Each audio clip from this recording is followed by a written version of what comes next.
Former Dr. Phil guests are now speaking out against the show, alleging that the show's staff enabled their drug addiction or alcohol addiction in an effort to gain ratings for their program.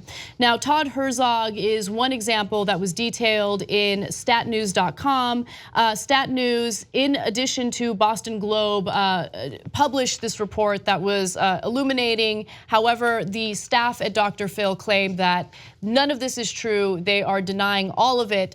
Nonetheless, I want to give you the details of what's being alleged. So Todd Herzog was on Dr. Phil's show because he had an alcohol addiction. And he claims that after he traveled to Los Angeles to be on the show, he went into the green room and found that there was a bottle of vodka there. He also claimed that he was given drugs right before he went on air. Take a look at what he has to say. I show up to the studios and I'm sober, I'm hurting a lot and I'm shaking. My dad was there and I went and talked to him in his dressing room and I was completely sober. And then they pull me into my dressing room and there was 2 liters of vodka and like some Red Bulls and orange juice and stuff like that. You know, being unsupervised by my parents, I drank the entire bottle.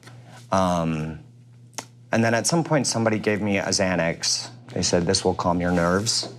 And so I had been drinking and took a Xanax, which I've never taken Xanax before in my life. And I know that can be a deadly combination, so why it was given to me, I don't know. Todd, Dr. Phil. Hi, I'm Todd. Next thing you know, I'm being carried onto the stage because I can barely walk. Here we go. How drunk do you think you are right now? An entire bottle of vodka. Keep going. 0.263. What's going to happen to you if you keep drinking like you're drinking?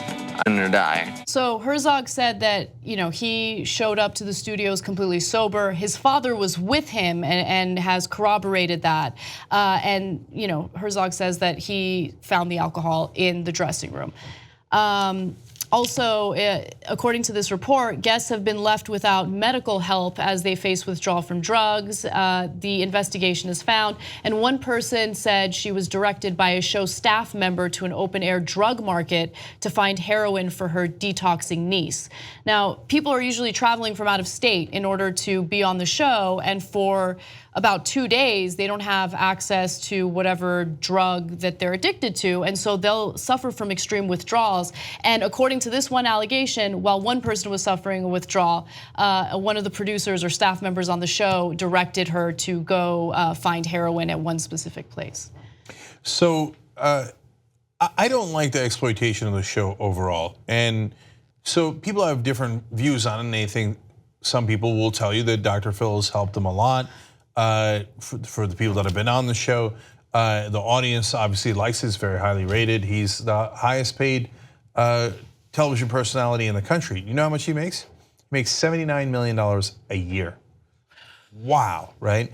So there's a lot of money on the line here. I don't like the carnival atmosphere, so he will upbraid his guests and the audience will cheer. It feels like we're back at the Coliseum and like, oh, you carry the guy out and we all do a little bit of schadenfreude and we all judge a little bit, and then somebody's yelling at him, telling him to tough love and straighten him.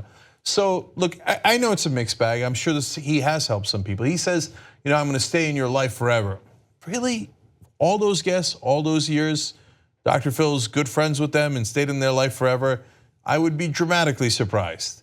So the show denies everything. One of their, Martin Greenberg, psychologist who serves as the show's director of professional affairs, says that this particular story about Herzog is, quote, absolutely unequivocally untrue. So, I mean, look, if you think about it logically, how did he get that drunk right before the show? Yeah, and also, there were some contradictions in that statement. In that, at first, the Boston Globe and Stat News were told that every guest is with a professional being monitored the entire time. So if that were the case, then that person would find the alcohol and stop Herzog from drinking it, and then later on recanted that statement, which I thought was interesting. So I don't know what the truth is. I mean, we're not investigators, we're not investigating this story, but at this point, several people have come forward and said, no, there's been some enabling going on, and the suspicion is that enabling takes place because it creates the drama that you see on the show. Look, they don't get good ratings because they're helping people. There's a lot of different organizations that help people that don't have TV shows and wouldn't get good ratings.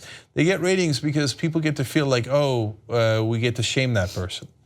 And it just bothers me to my core, but a lot of TV shows do. I can't stand The Biggest Loser. Like, oh yeah, look at that. And then they make them take their shirts off and then they judge under the guise of helping them. And some people, I'm sure they help. But it's not for me. It makes me sick to my stomach. It's the reason why I think a lot of reality shows do as well as they do. It's because people, I think it's more a commentary on society and what people want to see than anything else, right? People like to see train wrecks. People like to see others in a tragic situation for some reason. It was true of a lot of, talk shows that I experienced growing up.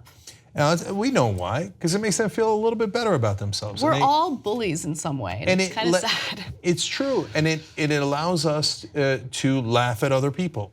And that makes me cringe. I can't. And so, in some ways, it's emotional porn.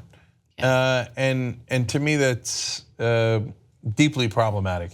So no matter who's right in this story, the overall tenor of the show is kind of like, while pretending to help someone, a little bit of ha-ha. And that dragging him out there in that shape. Yeah. Come on, you can't justify that under any circumstance. You know you're doing it for the ratings. Why don't you bring him to a hospital?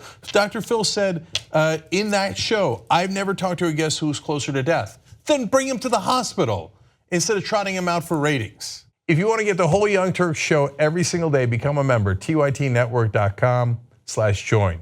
And once you do, you'll be saying, I'm like a smart person. Or you might say, I think it's weird. Or you might say, Oops. No, that won't be that one. It won't be that one. It'll be great, trust me. tytnetwork.com/join.